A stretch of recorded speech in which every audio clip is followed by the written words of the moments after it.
You're now watching Riffing on Twitch. Okay. Hello, everybody. Okay. Welcome to the VOD.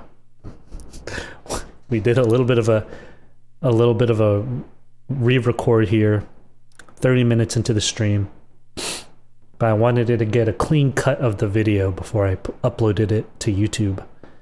This is Friendship's 1979 self-titled album. We will be listening to, and I'm going to hit play now. But thank you for watching. This is episode 4 of Listening Party.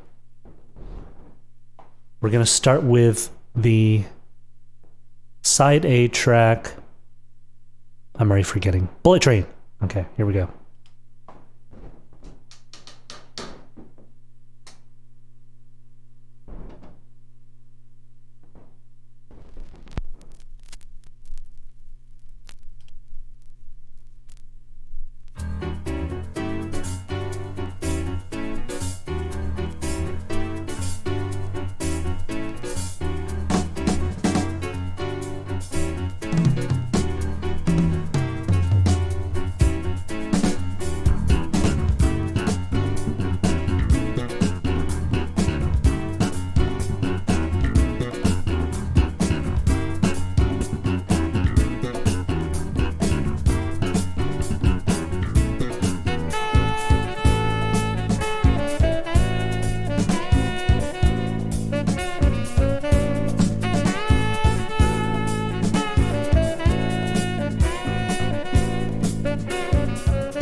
Right, that was Bullet Train.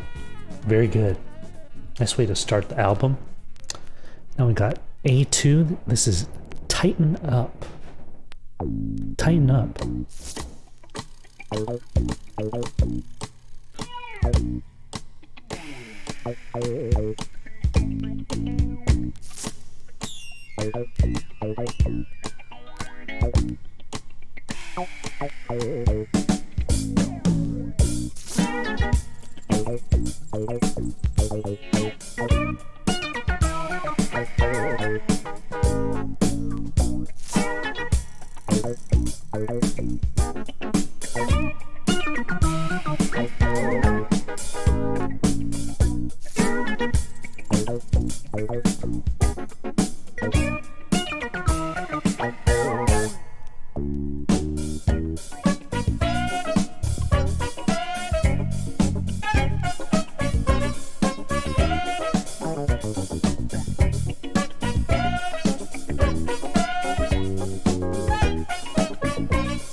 Okay, it cuts off really quickly there, but that was tightened up.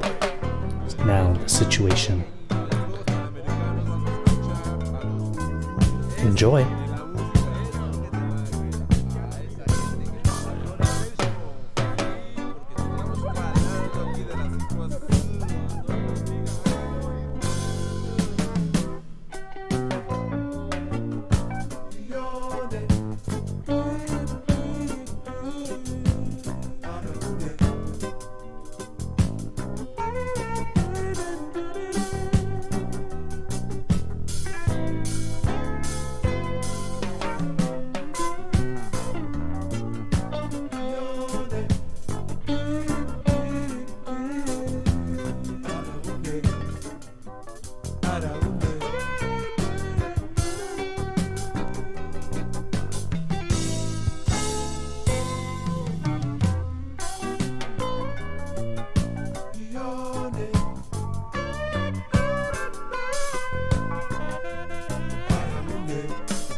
Okie dokie, that was the situation. Now we'll move on to A4, side A track 4. Let's not talk about it and just listen to the song. Okay, bye.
Let's go. That was side A of Friendship, their 1979 album. Yep, there goes the stylus. It's going back. All right. Well, I have all my notes there, and I'm sure you have some idea of what that last track sounded like. Now, to remind you, I've been saying this probably like 4 or 5 times already, and it's also on the stream title, that this album came out in 1979. But there's a little known game, you probably heard of it, called Super Mario Brothers. Level 2, the Underworld track, that heavily derives from Let's Not Talk About It from Friendship. And you know exactly what I'm talking about, all right? You know exactly what I'm talking about. Would I call it a entire rip? No, but I would say that there is a little bit of homage paid to Friendship here and influence. Let's go over my notes here. So, first track we had was Bullet Train. Great way to start off the album. It got really funky at the beginning, funky right at the start. There was a cool horn melody that came through. And then during the second half of the track, there's like this sort of smoothed out area, which was really nice. Second track, Tighten Up, had a nice synth sound and a lot of fun sounds. You heard like a zipper sound in there. You heard like cowbell. There's a great horn section that comes up every now and again, and it also smooths out towards the early second half of that track, which I enjoy. Each of these tracks have something interesting to give. I would say that this track, Tighten Up, felt like a sound collage with all of the different things going on, with like the auxiliary percussions and great drums, great drum sound. Then we have The Situation. That one has a little bit of like an island sort of vibe, reggaeton style. Another great horn section. I enjoyed that one too. And it was what I noticed with a lot of these jazz musicians is they'll tend to, if they're not playing something like a horn instrument or something that requires their mouth to play an instrument, they'll more like the mics will pick up sort of the vocalization of the player, and they're usually vocalizing the melody of the instrument that they're playing, which adds this different layer to the melody itself. It almost backs it a little bit, gives it that human quality. Of course, you have that. I guess what I'm trying to say is that there's like the vocal part is basically mimicking the melody. Oh my gosh. T.S. John with the raid of 50. Hey, Thomas. Hey, Raiders. Thank you so much for joining me. We just finished side A of Friendship, this 1979 album. Stay tuned. We'll flip to side B here in just a second. Let's groove. Yeah, for sure. Let's do it. Thank you so much for the raid. How's the stream, Thomas? I saw that you were on, but then I wanted to get this stream out because I've been doing this weekly. So nice to see you. I like your work streams. They're very fun.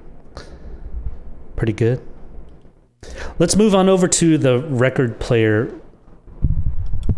And usually here, the side A, side B break, we look at the contents. Oh, thank you. I'm glad.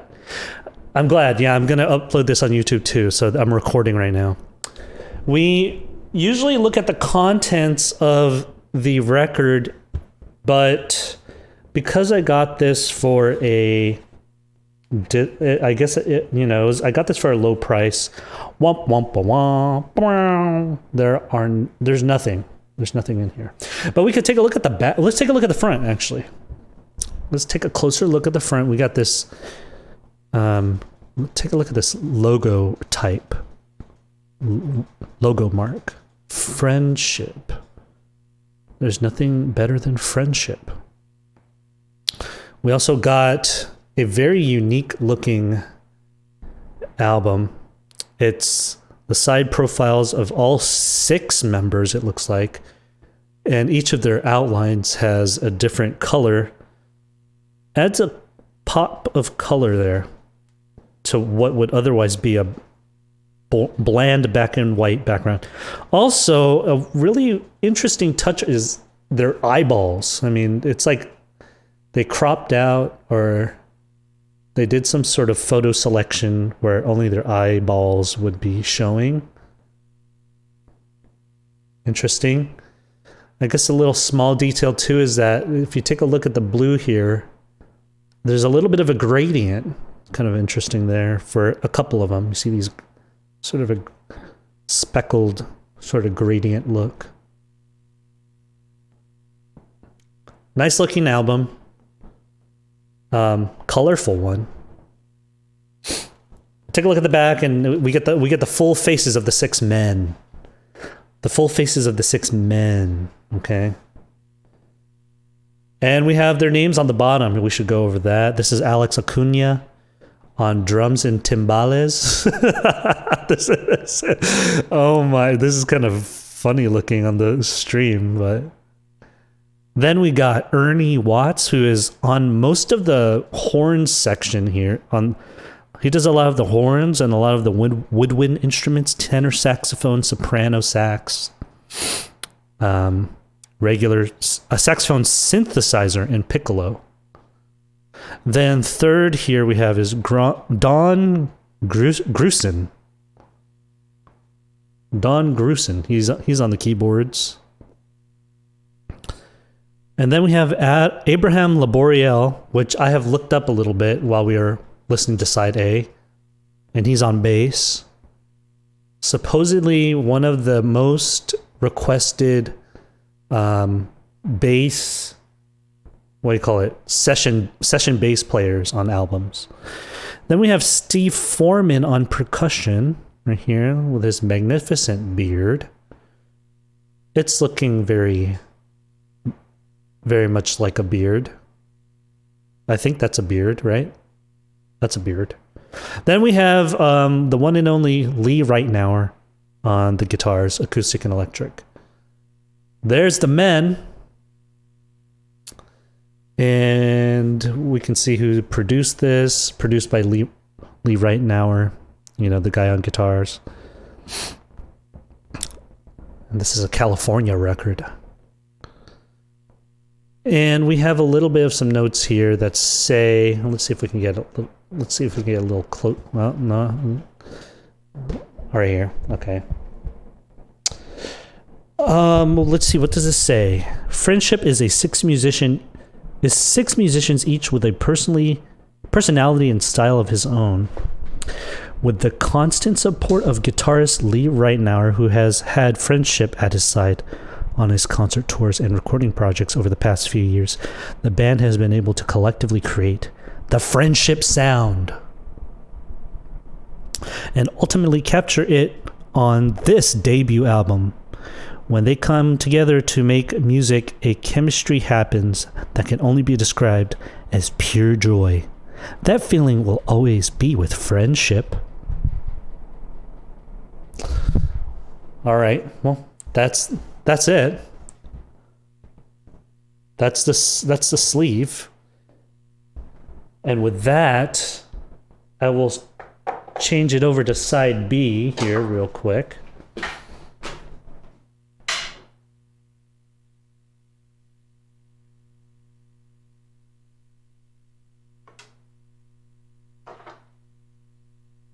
Let's give it a good cleaning.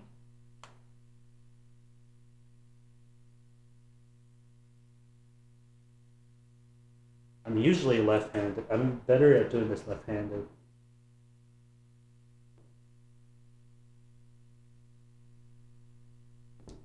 Okay.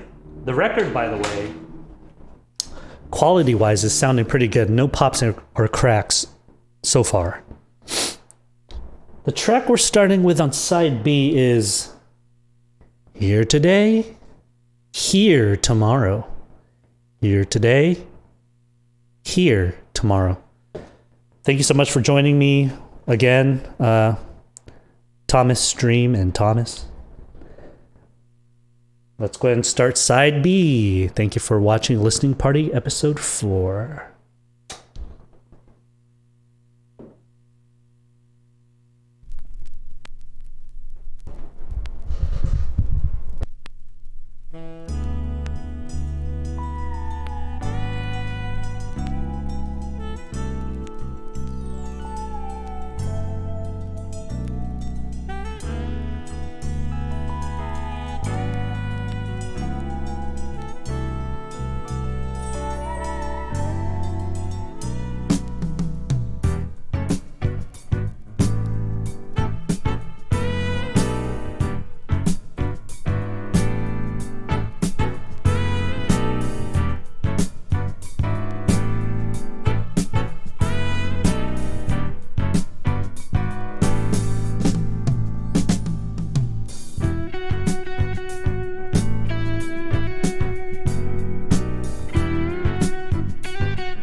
right, that's Here Today, Here Tomorrow.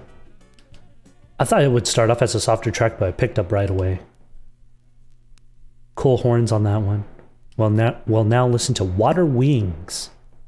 Waterwings. Enjoy.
Elegatori me mata, tapoya, elegatori, me mala tapoya.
That was Waterwings. That's probably one of my favorite tracks. Now we'll head on to the last track of the album, The Real Thing.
All right.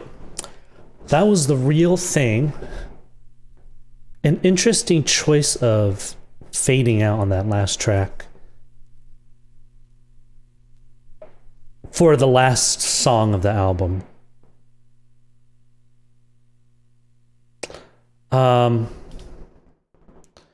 Yeah, that was awesome.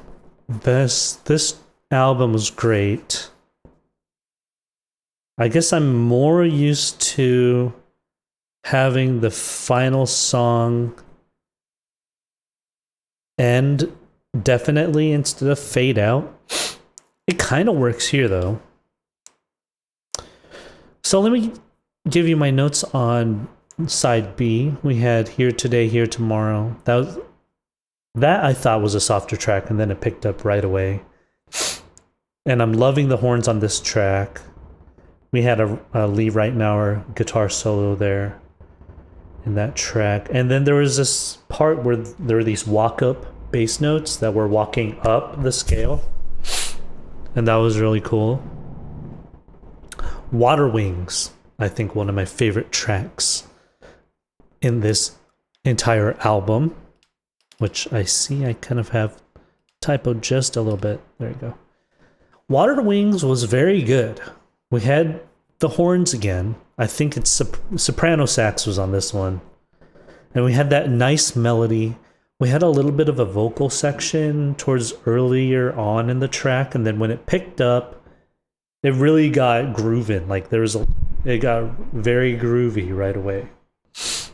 And then within that Waterwings track, it brought us back to the intro of the song with that soprano sax melody, and that was nice. And again, this is probably one of my favorite tracks on this album. And then we had the closer, which was The Real Thing, and I felt like this one was a little bit of a slower ballady song. It got pretty soulful at sometimes, especially during the guitar solo and the horn solo. And then we had that fade out, which, yeah, I mean, you could end an album however, but I do think, especially because we had that cool drum solo, like, while fading out the track, it would have been nice to have a definite ending instead of a fade out on there. But that's just me. Like I said, this album is just a bunch of like top players. These are like top musicians. I wouldn't be surprised if either either the majority of the tracks or all of the tracks were all one take, or like less than 5-10 takes. I'm not sure. It sounds more like they recorded this as a session rather than individually, but I can see them probably adding in different parts like the auxiliary percussion and other stuff in as individual tracks after a session recording. Now, let's play a little bit of the record while we do a little bit of research, which is what I like to do. Let's go back to side A.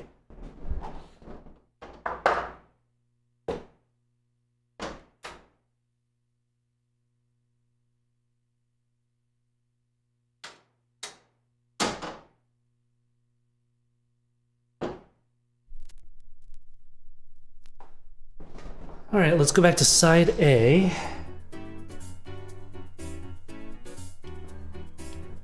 And it's research time. Let's take a look at what I found while looking on the interweb.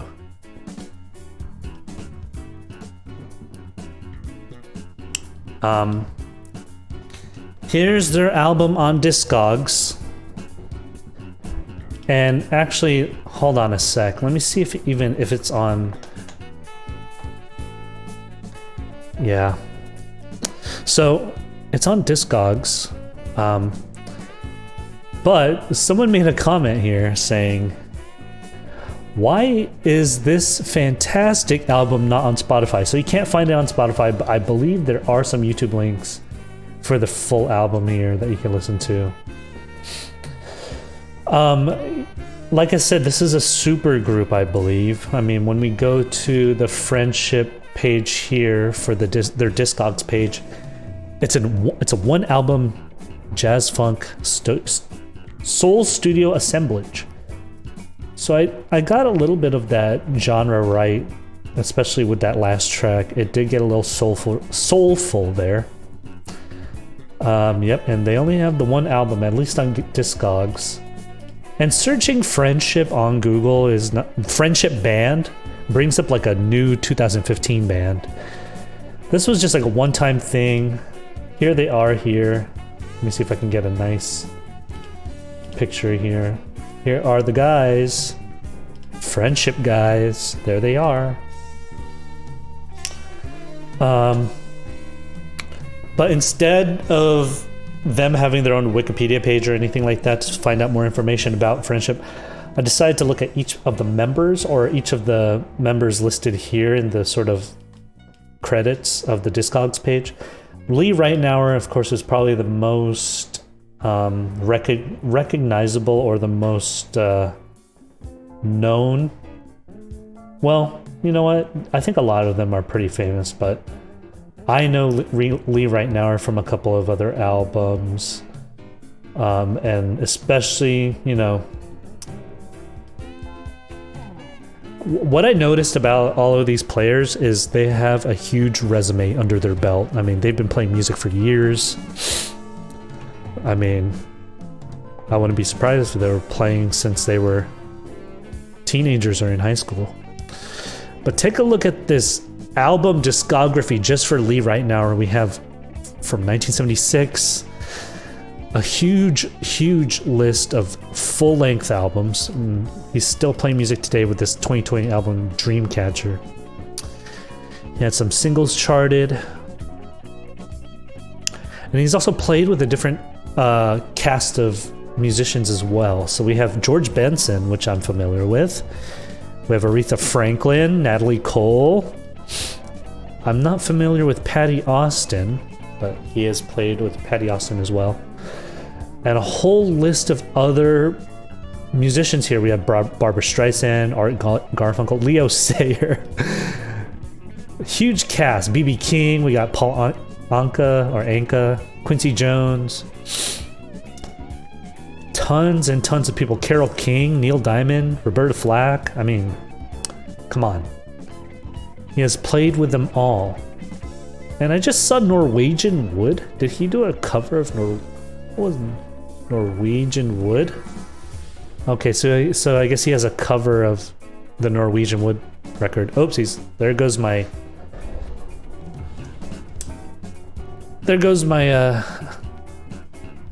camera. Let me see if I can turn it back on here real quick.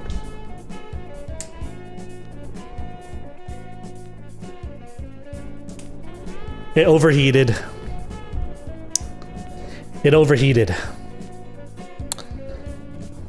Rest in peace. Hello, Big Polak.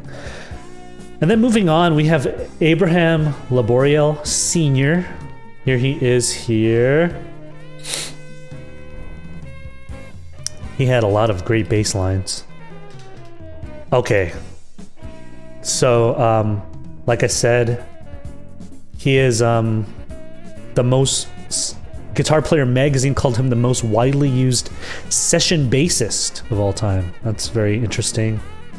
And he made it on Bass Player magazine's top 100 bass players of all time. I can hear it. I mean, he's definitely a pro.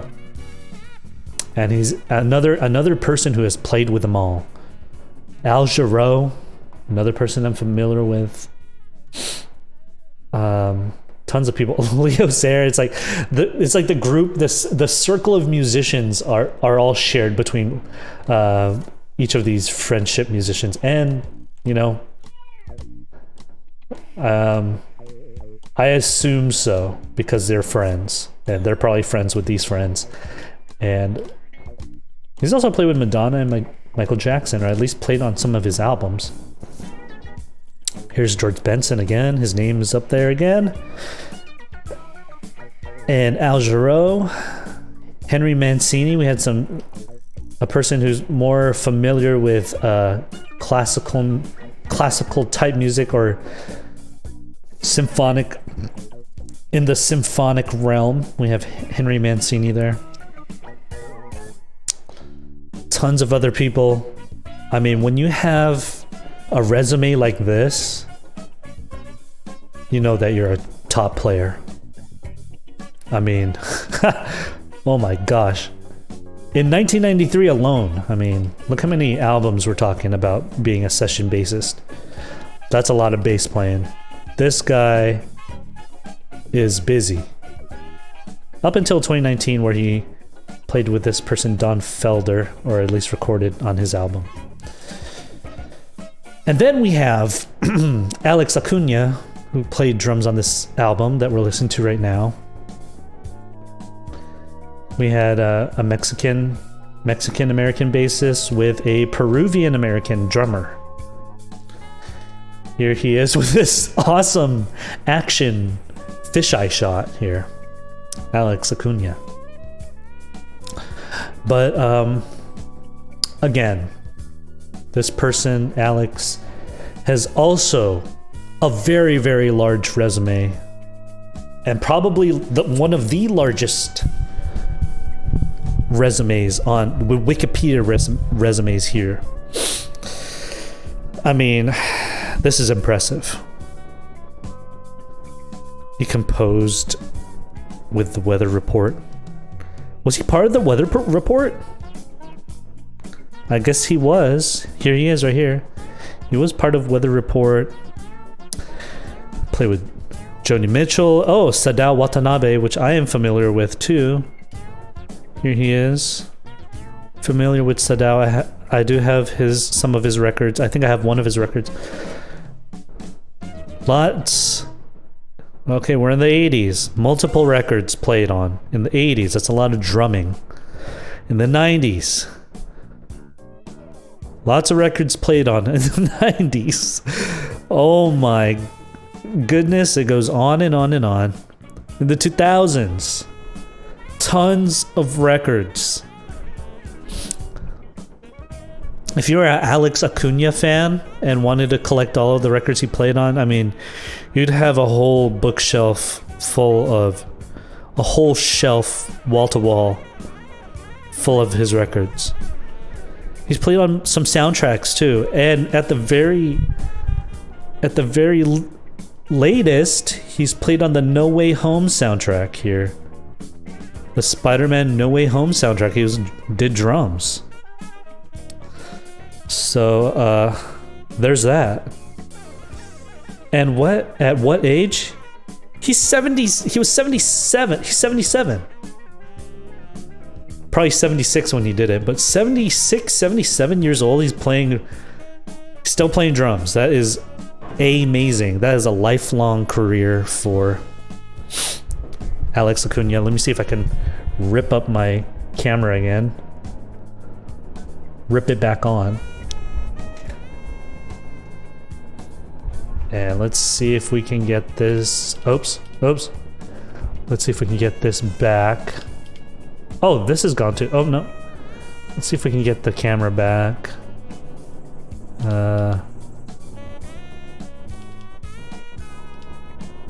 1 second.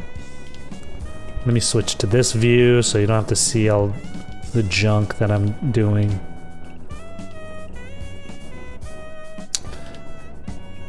And we're back, everybody. We're back. It's the temperature is getting higher, and so that's sort of the main reason why my camera went off. Anyway, that was listening party. I hope you enjoyed listening with me. I do these every Sunday, every Monday. It really depends. But special big thank you to TS Jaunt Thomas with the raid of 15. We have Kratatats. We have Kratatats with the clap. Thank you so much for joining. And we have Big Polak. That was fun. Kratat SARS.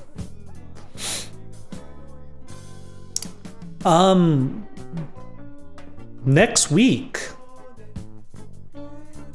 I am thinking if we can, it's not confirmed yet, but it would be nice to have a special guest appear because a certain album turned 1 year old today or yesterday. It would be nice if we did a full listen on tape. We'll do a cassette tape. Be nice to listen to Fate is a Big Tiger by Weeknights. We can do this. It'd be nice to have a little bit of commentary, but we'll see. I'm not sure if that isn't the case. We'll probably we'll probably do this record, which I have lined up, and it is Seiko Matsuda's record Squall, which I got for I got this for pretty cheap. Seiko Matsuda's Squall, I think I got it for like $6. I think there's a couple bangers on here. There's this you could listen to on Spotify. I don't know if you could listen to this Friendship record on Spotify. It's on YouTube though. But that is the stream. Let me see if we can raid somebody. I was looking in the music section to see what kind of viewers we got, what kind of things we got here. Let me see. Let's scroll through the music section and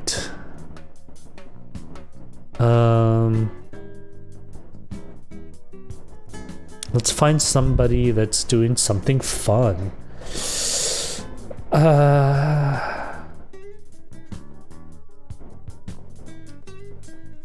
Let's raid this person. Mindoran. His name is Mindoran, and he's streaming some bass. It's Korean streamer. Let's raid Mindoran. Everybody, I'm gonna stick around too for Mindoran. Give him a warm welcome. Say 안녕하세요. I will be there as well. Thank you so much for watching, and I will see you again next time, okay? Bye-bye. Bye. Bye. You're now watching Riffing on Twitch.